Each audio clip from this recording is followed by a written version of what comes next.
Hello दोस्तों, welcome to our channel. तो RRB, JEE और एएलपी के जो टारगेट्स चल रहे थे वो लगभग अब खत्म होने की साइड चल रहे हैं।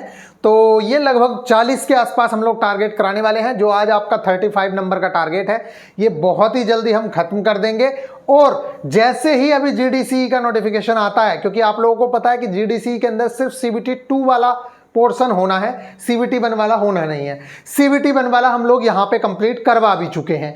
दूसरी चीज, हम इस चीज का रिवीजन करवाएंगे और सीबीटी 2 की और इसकी 80% चीजें तो सेम ही है। बस उसके अंदर आप लोगों को पता है क्या ज्यादा है, सिर्फ बेसिक साइंस एंड इंजीनियरिंग ज्यादा है। वहां पे केमिस्ट्री और बायोलॉजी ज्यादा नहीं पढ़नी है, सिर्फ और सिर्फ फिजिक्स का इंपॉर्टेंट रोल है। बस इतना सा ही है। और वही अब हमारे आगे के जो टारगेट्स हैं उसके अंदर हमारा जो मेन फोकस रहेगा वो इस चीज का रिवीजन और जो नई चीजें हैं, सीबीटी 2 वाली चीजें हैं, उन चीजों को हम फोकस्ड करके और जीडीसी को भी फोकस्ड करेंगे और आप लोगों को भी फोकस करेंगे। कोई भी डिफरेंस नहीं है, क्योंकि दोनों का पेपर आरआरबी करवाने वाला है। और मैं तो ये कह रहा हूं कि जितने भी हमारे स्टूडेंट डायरेक्ट रिक्रूटमेंट का वेट कर रहे हैं वो लोग भी इस एग्जाम को जरूर से जरूर फॉलो करें, क्योंकि ये आपके एग्जाम से पहले, जैसे बोर्ड से पहले प्री बोर्ड होता है, ठीक इसी तरीके से ये परीक्षा को आपको लेना है।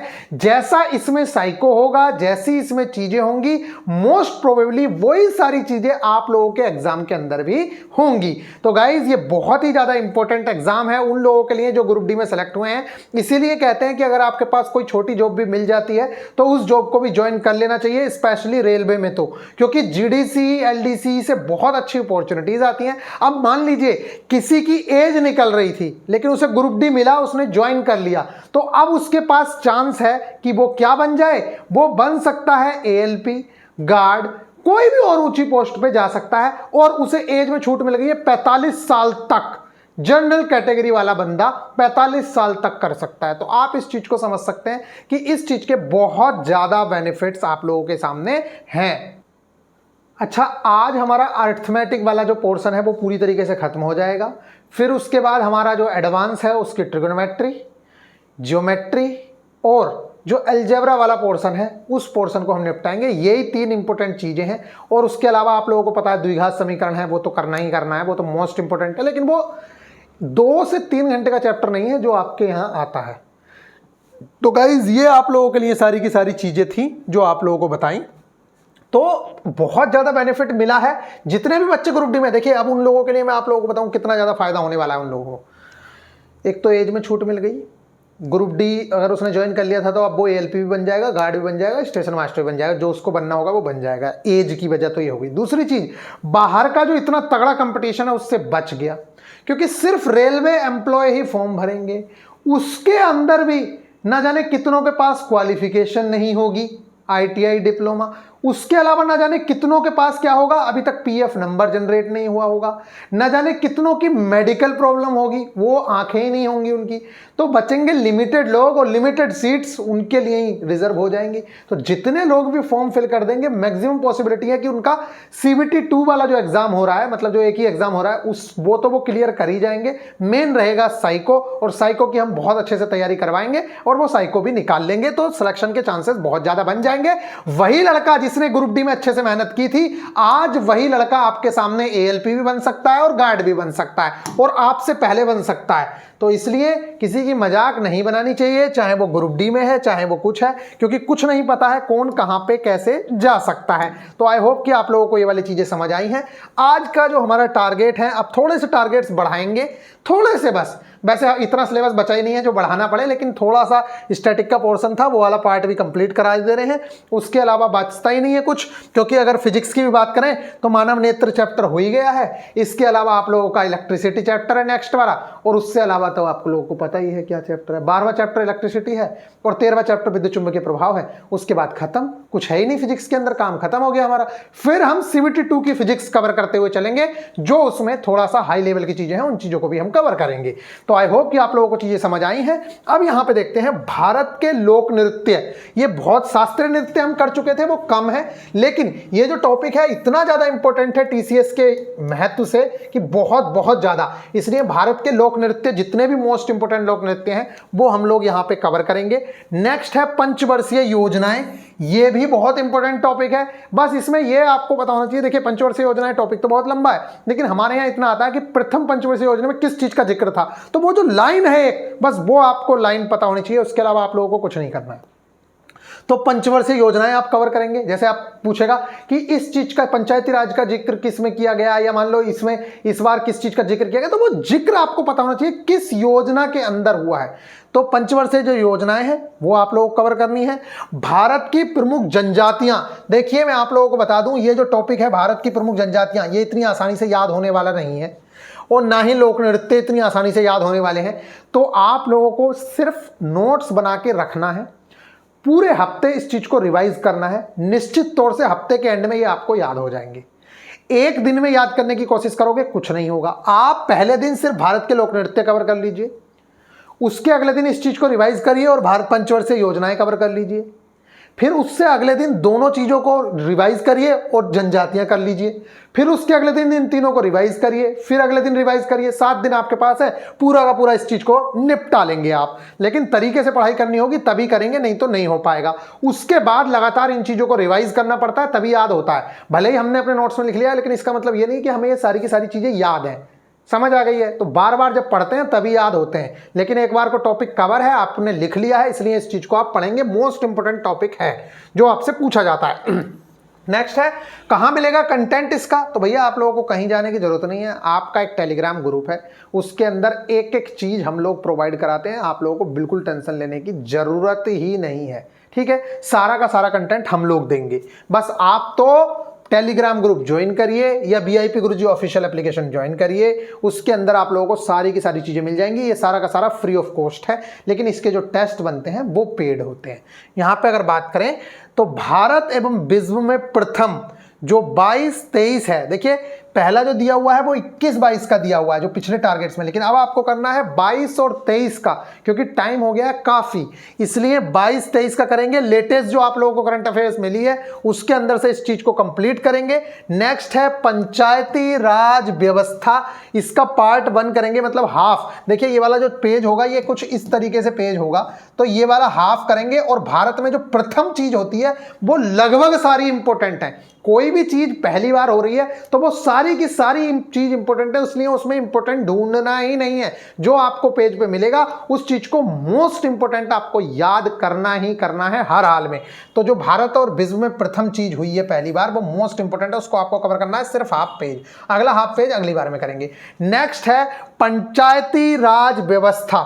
ये टॉपिक इतना ज्यादा फेवरेट है, इतना ज्यादा फेवरेट है, ग्रुप डी TCS ने जितना पूछा था और ALP में पूछा है, जे हर जगह इस टॉपिक से बहुत क्वेश्चंस पूछता है, तो ये वाला टॉपिक है। लेकिन ये टारगेट डेट 10 से है, तो जो हमारे पुराने बच्चे हैं उन लोगों को सिर्फ इस चीज का रिवीजन करना है अपने पुराने टारगेट से, और जो नए बच्चे हैं उनको ये सारी की सारी चीजें कवर करनी है, ठीक है? जिससे कि हम 40 के अंदर अंदर सिलेबस निपटा सकें, क्योंकि अब हमें दोबारा से भी चीजें कंप्लीट करवानी है।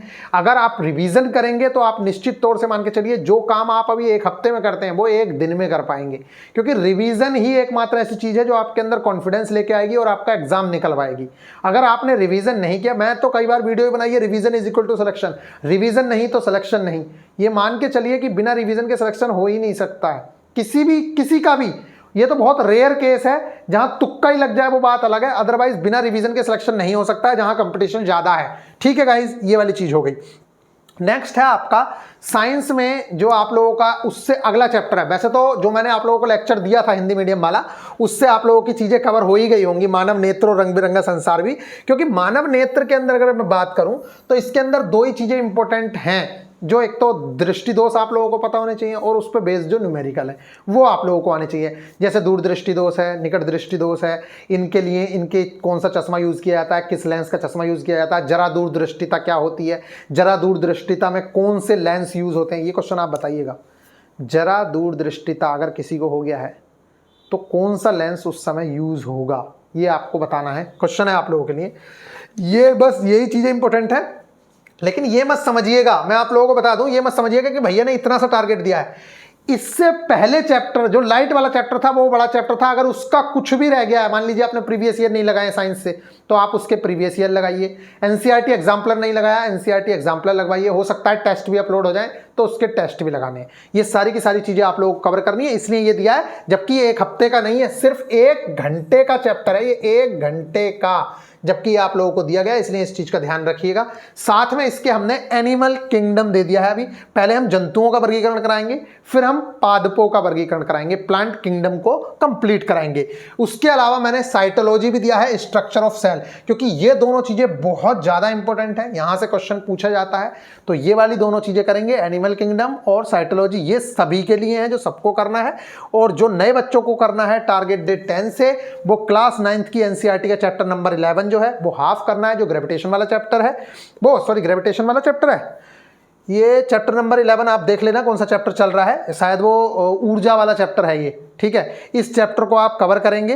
नेक्स्ट जो चैप्टर है आप लोगों का वो है चिकित्सा विज्ञान संबंधी खोजें, ठीक है। इस चीज को भी आप लोगों को कंप्लीट करना है, लेकिन ये पुराने टारगेट से है, टारगेट डेट 10 से, ठीक है गाइज। इसका सारा का सारा जो कंटेंट है, इसकी जो वीडियोस हैं, वो सारी की सारी आप लोगों को टेलीग्राम ग्रुप के अंदर मिलेंगी।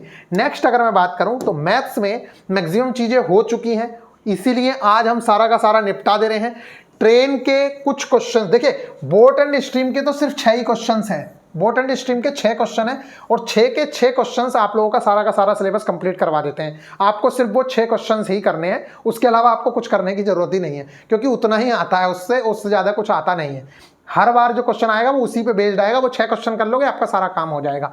ये 6 क्वेश्चंस ये वाले मोस्ट इंपोर्टेंट आपको लगाने हैं, और अगर कोई प्रीवियस ईयर देखा हो तो वो प्रीवियस ईयर लगा सकते हो। नेक्स्ट है ट्रेन। ट्रेन से भी क्वेश्चंस कुछ गिने चुने ही आते हैं। एक खंबा खड़ा रहता है, उससे ट्रेन गुजर जाती है, या आमने सामने से ट्रेनें गुजर जाती हैं, यही क्वेश्चंस बार बार पूछता रहता है। तो मैं मान के चलता हूं ज्यादा से ज्यादा क्वेश्चंस अगर लगाएंगे, 6 क्वेश्चन ये और 10 क्वेश्चन इसके, 16 क्वेश्चन हो जाते हैं। 16 क्वेश्चन तो कॉन्सेप्ट बनाएंगे, इसके अलावा 10-20 क्वेश्चन और आप लगा लीजिएगा, बस उससे ज्यादा करना नहीं है। 1 घंटे में बंदा 40-40 क्वेश्चन कर लेता है, और आप लोगों को सिर्फ 26 क्वेश्चन पूरे हफ्ते के लिए हैं। इसके अंदर भी लोगों पे मतलब ऐसा लगता है कि भैया हम तो कर ही नहीं पा रहे। भाई कर नहीं पा रहे हो, आप बताओ इसमें मैं क्या कर सकता हूं। आपने 16 क्वेश्चंस में कॉन्सेप्ट सीख लिए, इसके अलावा 20-30 क्वेश्चन 50 क्वेश्चन आप प्रैक्टिस के या प्रीवियस ईयर के लगा लीजिए, बस हो गया काम। इससे ज्यादा करने की जरूरत क्या है। और उन प्रीवियस ईयर के अंदर भी जो ये 16 क्वेश्चंस करोगे, सारे के सारे इसी बेस पे होंगे, तो आपको सारे क्वेश्चंस करने की जरूरत भी नहीं है। आप तो बार बार अपने कॉन्सेप्ट को रिवाइज करने के लिए सिर्फ इन चीजों को रिवाइज करिए जो ये आपके हैं। तो ट्रेन और बोट एंड स्ट्रीम दोनों चैप्टर कंप्लीट करने हैं इसी हफ्ते। नेक्स्ट है टारगेट डेट 10 से आप पाइप एंड सिस्टम का रिवीजन करेंगे, प्रीवियस ईयर क्वेश्चंस करेंगे, ठीक है। नेक्स्ट हमारा बचता है क्लॉक। रीजनिंग के अंदर एक चैप्टर और बचेगा हमारा, डाइस वाला। डाइस से क्वेश्चंस बहुत कम आते हैं, इसीलिए उसको ज्यादा इंपॉर्टेंस दी भी नहीं है। बात करूं घड़ी के अंदर, देखिए घड़ी वैसे तो बहुत लंबी है, लेकिन अगर मैं बात करूं अपने एग्जाम में, तो हमारे एग्जाम में जो क्वेश्चंस आते हैं मैक्सिमम क्वेश्चंस, वो वही क्वेश्चन आता है कि भैया कोई दे देगा आपको 7:30 बजे कितने डिग्री का कोण बनेगा, या इस सुई और इस सुई के बीच 230 डिग्री का एंगल कब बनेगा, मतलब कितने बजे 230 डिग्री का एंगल बनेगा। ये क्वेश्चन उसका फेवरेट क्वेश्चन है ये। और कई बार ये पूछ लेता है 24 घंटे में कितनी बार सुइयां आपस में मिलेंगी। मतलब जो बेसिक चीजें हैं वो ज्यादा से ज्यादा पूछता है। लेट वूट वाले जो क्वेश्चंस हैं वो बहुत कम देखने को मिले हैं, अब तक नहीं आए हैं। लेकिन आपको पूरा चैप्टर ही कंप्लीट करना है। जब आप कर रहे हो तो ढंग से ही कर लो, क्योंकि वो जेई में भी काम आ जाएगा, एएलपी में भी काम आ जाएगा। क्या पता इस बार थोड़ा सा आगे बढ़ जाए तो वो क्वेश्चन देने लग जाए। इसलिए चैप्टर कंप्लीट करना है तो पूरा का पूरा चैप्टर ही कंप्लीट कर लेना। यह है आप लोगों का क्लॉक। नेक्स्ट अगर मैं बात करूं तो यहां पे वाटर एंड मिरर इमेजेस के प्रीवियस ईयर करने हैं आप लोगों को। जो हमारे न्यू स्टूडेंट हैं उन लोगों के लिए ये चीज है, और जो हमारे पुराने स्टूडेंट हैं उन लोगों को इस चीज का रिवीजन करना है। ये आप लोगों के टारगेट्स हो जाते हैं। और आई होप कि आप लोगों को सारी की सारी चीजें बहुत अच्छे से समझ आई हैं, और अब आप लोग बहुत अच्छे से चीजों को कर लेंगे। आपके दोस्तों ने बहुत अच्छे अच्छे सिलेक्शंस लिए हैं, और उम्मीद करूंगा ये सारे के सारे बच्चे, अगर इनके पास ITI है तो हम इन लोगों को पूरी तरीके से जान लगाएंगे ALP बनाने की। और ना सिर्फ ALP बनाने की, अगर ये ट्रेन मैनेजर के लिए एलिजिबल है तो ये ट्रेन मैनेजर का भी फॉर्म भरें, और ट्रेन मैनेजर बनते हैं तो ट्रेन मैनेजर में जाएं, ALP बनते हैं तो ALP एएलपी में जाएं। एएलपी बनने की तो बहुत ज़्यादा पॉसिबिलिटी है, निश्चित तौर से ये एएलपी बन जाएंगे। फिलहाल अब आपके पास लास्ट अपॉर्चुनिटी है, अगर बच्चे आना चाहते हैं तो वो आ सकते हैं। बाकी मिलेंगे नेक्स्ट वीडियो में, आप लोग ख्याल रखिएगा, बहुत सारी चीज़ें आप लोगों को समझा दी हैं। दोबारा से स्टार्ट करेंगे जो होगा 15 जुलाई के आसपास। एक बार फिर से हम बहुत अच्छे से आगाज करने वाले हैं, तो जितने स्टूडेंट्स को ज्वाइन होना है वो ज्वाइन हो सकते हैं। मिलेंगे नेक्स्ट वीडियो में, ख्याल रखिएगा, टेक केयर।